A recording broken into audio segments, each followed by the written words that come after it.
Assalamualaikum warahmatullahi wabarakatuh. Halo Sobat Setia Fakta Kehidupan. Tidak lupa kami sampaikan salam sehat, salam sejahtera, semoga tercurah segala bentuk kebaikan dan juga kita semua dalam lindungannya. Seperti biasa, kita akan berbagi kisah dari yang unik, menarik, sampai bikin nangis. Mari kita simak kisahnya.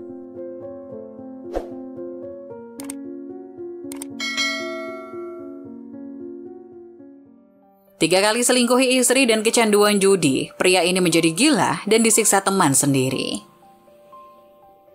Sejak lulus kuliah, aku memutuskan untuk membangun sebuah wedding organizer bersama dengan 2 temanku. 3 tahun aku menjalani 2 profesi sekaligus, sebagai WO dan pegawai di sebuah perusahaan swasta. Pasang surut kami jalani hingga aku hampir ditipu oleh salah satu klien. Beruntung itu tidak terjadi karena uang yang dikeluarkan sudah ratusan juta. Akan tetapi dari kejadian itu aku bertemu dengan seorang laki-laki yang dengan sigap membantu aku saat berada di sebuah hotel berbintang. Klienku lari karena kekasihnya membatalkan pernikahan begitu saja saat ia sudah siap menjadi pengantin. Lelaki ini adalah seorang pegawai hotel, saat itu ia membantuku menghentikan pengantin yang sudah lari di lobi. Ternyata keluarganya juga mendukung aksinya itu dan sudah menunggu di mobil. Lelaki itu menghentikan pengantin dan segera memanggil satpam. Aku yang panik menemukan kamar hotel kosong langsung berlari ke lobi hotel. Di sana pengantin itu sudah ditahan oleh 2 satpam dan berjanji akan membayar. Tetapi lelaki tadi menyarankan untuk dibawa ke kantor polisi. Akhirnya keluarga pengantin itu datang dan melunasi semuanya sehingga tidak ada insiden yang perlu terbawa hingga ke ranah hukum. Aku berterima kasih kepada lelaki tadi karena memiliki insting yang cukup kuat tentang hal itu. Seiring berjalannya waktu, banyak klien yang meminta untuk menikah di sebuah hotel dan beberapa kali tempat itu terpilih oleh mereka. Karena terlalu sering aku datang ke hotel itu, aku cukup kenal dan akrab dengan karyawan di sana, terutama lelaki yang pernah menolongku. Kami banyak bercerita, selagi menunggu dekorasi pernikahan dibuat, bahkan ia pernah menungguku hingga larut meski jam kerjanya sudah selesai. Singkat cerita, kami bertukar nomor telepon dan sering berkomunikasi. Lelaki itu sering menjadi mata keduaku untuk memastikan dekorasi yang dipasang sudah selesai atau belum. Setelah sering berkomunikasi, 2 tahun mengenal kami memutuskan untuk menjalin asmara. Aku cukup nyaman saat membicarakan banyak hal dengannya. Menurutku perbincangan kami satu frekuensi meski berbeda profesi. Ia cukup terbuka pada banyak hal dan aku sering belajar hal baru di luar WO juga profesiku. Pasang surut hubungan pastilah kami jalani, tetapi dengan ikhlas kami menerima semua kekurangan pasangan masing-masing. 2 tahun berpacaran, kami memutuskan untuk menikah. Selain usiaku yang sudah sangat matang, kami juga tidak ingin terlalu lama pacaran. Kedua orang tua kami setuju, kemudian melangsungkan pernikahan di hotel tempat ia bekerja. Ia mendapatkan potongan setengah harga untuk menyewa ballroom, dan untuk WO aku menggunakan milikku sendiri, sehingga biaya pernikahan kami bisa sangat ditekan meski terlihat mewah. Setelah menikah, kami memutuskan untuk tinggal di sebuah rumah yang sudah dibeli oleh orang tuaku. Beberapa bulan setelahnya ia ingin bekerja di kapal pesiar. Keinginan itu akhirnya sampai di telinga kedua orang tuaku. Mereka bersedia membayarkan semua keperluan suamiku untuk bekerja di sana. Selagi ia menjalankan tes dan menyiapkan berbagai macam hal, aku merasa tidak enak badan, kemudian ibuku menyuruhku untuk dites kehamilan. Hasilnya positif, kami berdua bahagia sekaligus sedih karena selama kehamilan bahkan hingga anak ini lahir, ia tidak ada di sampingku. Kedua orang tuaku meyakinkan kalau ini semua demi kebaikan anak kami. Tak lama dari berita bahagia itu, suamiku diizinkan berangkat untuk bekerja di kapal pesiar dengan berat hati aku melepaskannya. 3 tahun ia tak pulang, anak kami sudah mulai besar dan mengerti banyak hal. Kepulangannya mendadak saat itu membuatku girang sekali. Aku tidak menyangka ia akan kembali tanpa memberi kabar. Kepulangannya membawa kabar gembira karena ia tidak ingin di kapal pesiar lagi dan memilih untuk bekerja di sebuah restoran. 2 bulan setelah ia kembali, ia mendapat panggilan kerja di sebuah restoran Jepang dan ternyata ia dipercaya untuk memegang jabatan sebagai manajer di sana. Dari sanalah semua awal perselingkuhan itu, karena ia merasa sudah mampu memegang jabatan tinggi dan otomatis penghasilannya pun besar, ia mulai ada main dengan bawahannya. Selama ia berselingkuh, aku menepis semua rasa curiga. Aku berusaha percaya seutuhnya kepada suamiku. Sampai suatu malam aku menemukan sebuah struk belanja hingga jutaan rupiah. Struk itu berisi tas wanita, tapi tidak pernah membelikanku yang semacam itu.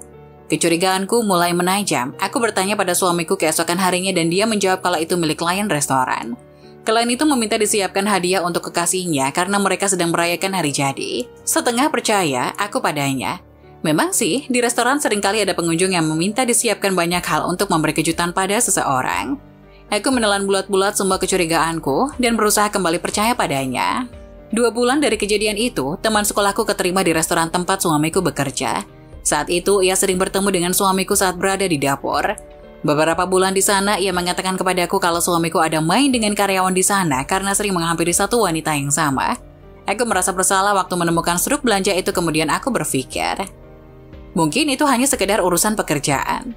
Berulang kali temanku memperingati tentang suamiku yang selalu pulang bersama dengan karyawannya. Cewek yang dia datangi itu selalu sama dan kelihatan sangat mesra sekali. Hati-hati loh, coba dicari tahu. Gimana suami lo sama tuh cewek? Sarannya kepadaku. Selama 2 tahun, temanku selalu mengatakan hal yang sama. Dan aku tetap berusaha untuk percaya padanya. Tidak mungkin ia mengkhianatiku. Ia pasti ingat perjuangan keluargaku, memberinya pendidikan hingga ia bekerja di kapal pesiar dulu, pikirku. Namun setelah ucapan temanku selama ini benar adanya, hari itu aku menemukan struk kartu kredit dari sebuah hotel berbintang. Pantas saja ia sering tidak pulang dengan beragam alasan. Aku langsung menaruh struk itu di depan wajahnya. Ia terlihat sangat terkejut dan minta maaf padaku bertubi-tubi. Mendengar penjelasannya, aku hanya bisa menangis. Saat itu anakku sudah tidur dan ia sedang berada di ruang televisi. Ia berjanji tidak akan mengulangi hal itu lagi. Ia ingin pernikahan denganku berhasil dan bersama-sama membesarkan anak kami. Aku memintanya keluar dari restoran itu dan pindah ke tempat kerja lain. Ia pun menyanggupi. 3 bulan kemudian ia resmi keluar dari restoran itu dan langsung keterima bekerja di sebuah hotel berbintang menjadi manajer. Aku cukup tenang jika ia tidak bertemu dengan wanita itu lagi karena semua akses komunikasi mereka sudah aku putus. 2 tahun dia bekerja sebagai manajer hotel, ia selalu pulang ke rumah dan tidak ada kebiasaan aneh yang ditunjukkan. Meski begitu, lagi-lagi firasatku kalau ia berselingkuh muncul kembali. Kali ini aku tidak sepercaya dulu, aku ingin ada di hotel tempat ia bekerja secara diam-diam. Kebetulan rekan-rekan kerjanya belum pernah melihat dengan jelas bagaimana rupaku. Saat pergi ke sana, aku menitipkan anakku di rumah orang tuaku. Aku datang layaknya tamu biasa, aku menggunakan kartu pengenal teman yang wajahnya mirip denganku. Aku berusaha untuk berpakaian berbeda dari biasanya agar tidak dikenali oleh suamiku. Ketika masuk ke sebuah kamar, aku hanya menaruh tasku dan kembali turun untuk ke restoran.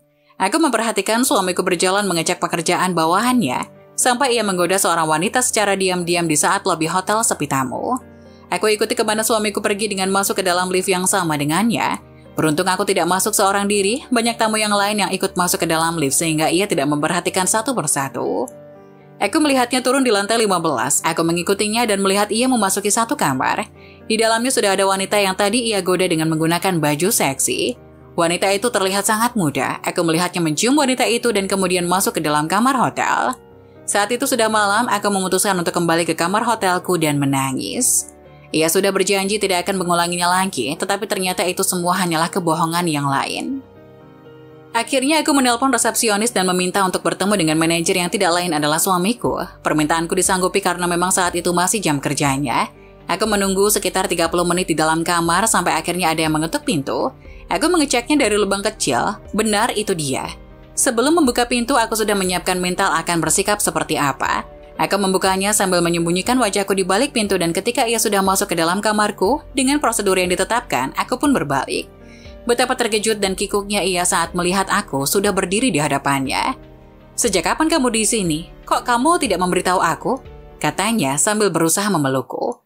Aku tepis tangannya, "Bagaimana rasanya daun muda itu? Enak?" tanyaku. Ia terlihat sangat kikuk dan bingung menjawab pertanyaanku. Saat itu, tidak hanya ia yang aku minta datang ke kamarku, tapi juga wanita yang ku tahu namanya dari seseorang karyawan hotel. Tak lama ia pun mengetuk pintu dan aku membukanya. Betapa terkejutnya mereka dimasukkan ke dalam ruangan yang sama. Terlihat sama sekali wanita itu sangat malu. Aku minta suamiku untuk duduk sedangkan aku bicara dengan wanita itu.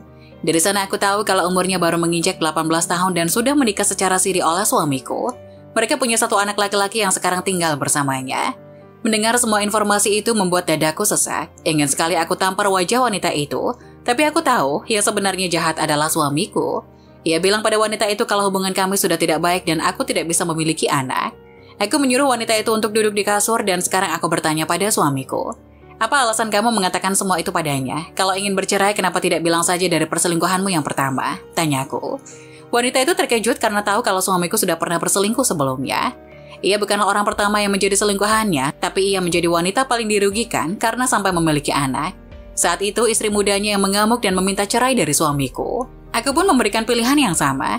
Ia sangat kesal dan marah padaku, tapi ia tidak bisa melampiaskannya. Akhirnya ia menceraikan istri mudanya di hadapanku dan tidak mau berpisah denganku. Setelah diceraikan, istri muda itu pamit keluar dari kamarku. Aku mempersilahkannya, sedangkan suamiku kembali meminta maaf sampai bertekuk lutut. Aku kemudian berdiri dan mengambil ponselku, menghubungi orang tua dan mertuaku. Kali ini mertuaku yang histeris karena orang tuaku sudah menyangka ia akan mengulanginya kembali. Setelah menghubungi mereka, aku mengambil tasku dan pergi keluar. Aku segera check out dari hotel itu dan kembali ke rumah orang tuaku, menidurkan anakku dan membahas masalah ini dengan mereka. Suamiku datang ke rumah orang tuaku dengan sangat kacau. Rupanya wanita yang menjadi mantan istri mudanya tadi melaporkannya ke perusahaan.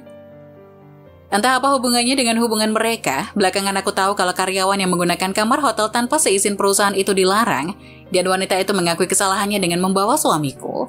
Akhirnya hari itu mereka berdua dikeluarkan dari hotel tersebut. Ia minta maaf padaku dan kedua orang tuaku, tapi permintaan maafnya ditinggalkan begitu saja oleh mereka. Sedangkan aku masih terduduk dan memandangnya dengan sangat marah. Aku mendorongnya keluar dari rumah kedua orang tuaku dan kemudian mengunci pintu. Ia tidak berani mengetuk pintu terlalu kencang karena aku sudah mengancam akan membawanya ke jalur hukum. Singkatnya, setelah malam itu aku memutuskan untuk memaafkan karena anakku selalu menangis minta bertemu dengan ayahnya. Suamiku kembali menjadi manajer di sebuah restoran. Kali ini aku memegang nomor atasannya dan menyadap ponselnya. Ia tidak tahu hal itu karena semuanya aku sembunyikan dengan sangat rapi. Setelah 3 tahun bekerja di sana, ada seorang wanita yang selalu mengirim teks mesra padanya. Aku sudah kembali curiga, namun kali ini aku tidak akan menghampiri dia seperti sebelumnya. Aku sedang mengumpulkan bukti untuk menceraikannya agar ia tidak bisa beralasan saat di persidangan nanti. Dugaanku benar, ia kembali berselingkuh dengan sesama manajer. 2 hari kemudian, aku pergi ke pengadilan agama dan menggugat cerai dirinya. Ia sama sekali tidak menyangka kalau aku menceraikannya hingga ada suatu panggilan sidang datang ke rumah kami. Saat itu aku sedang tidak di rumah, ia menelponku berulang kali tapi tidak aku angkat. Aku sudah tahu kalau surat itu akan sampai di rumah dan menebak bagaimana reaksinya. Sesampainya di rumah, aku langsung masuk ke kamar dan mengeluarkan semua bajunya. Aku sudah tidak mau tidur berdua dengannya.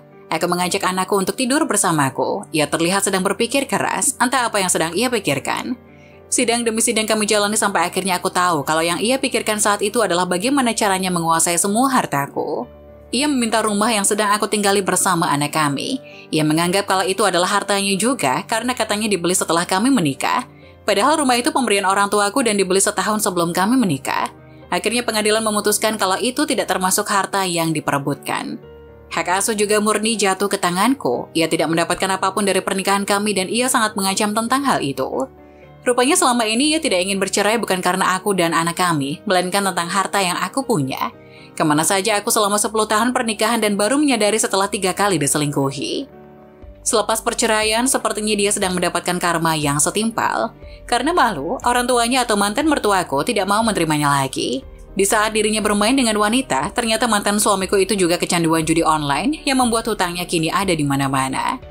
Semua orang yang merasa dihutangi datang kepadaku, tapi aku tidak akan memberikan sepeser uang pun untuk menutupi hutangnya yang lebih dari 500 juta itu.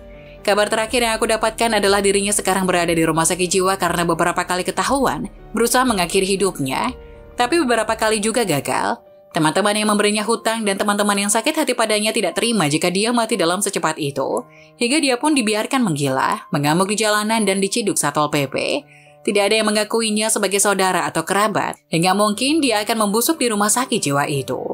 Nah, bagaimana menurut kalian? Jangan lupa tulis pendapat kalian di kolom komentar ya. Wassalamualaikum warahmatullahi wabarakatuh.